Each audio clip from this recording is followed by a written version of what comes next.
की नेमकं एन्झायटीचे लक्षणं कोणकोणते असतात. नमस्कार मित्रमैत्रिणींनो, मी डॉक्टर मनीषा महाजन. आपण आज बघणार आहोत की नेमकं एन्झायटी म्हणजे काय आणि इतरांना जेव्हा एन्झायटी होते तेव्हा आपण नेमकं काय करू शकतो.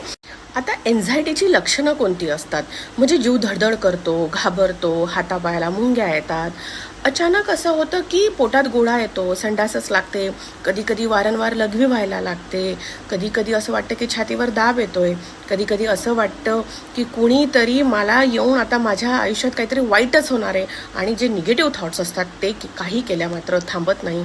आणि सगळ्यात महत्त्वाचं असं होतं की सुन्न पडतं, डोकं सुन्न पडतं, हातपाय थंडेगार पडतात, आणि अशा वेळेस असं वाटायला लागतं की आता मला पुढच्या मिनिटात माझा जीव जातो की काय, असं व्हायला लागतं. तर मित्रमैत्रिणींनो, हा असतो पॅनिक अटॅक. आणि ही असते, मी जे मगाशी आपल्या व्हिडिओमध्ये सांगितलं की ती काळजी. आता काळजी जी असते ती सदैव सुरूच असते.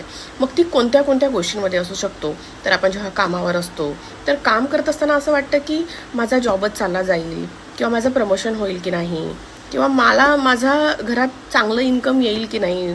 कधी कधी काही लोकांना असं पण होतं की मी एखाद्या नवीन गोष्ट जर करायला गेलो तर ती मी करू शकेल की नाही, नाही नाही माझ्याकडनं होणारच नाही, आणि मी याच्या लायकच नाही आहे, असं स्वतःच्या मनात आधीच निगेटिव्ह सुरू होतं. आणि त्याच्यामुळे काय होतं की चांगल्या ऑफर जरी आयुष्यात येत असल्या तरी आपण त्या घालवून टाकत असतो.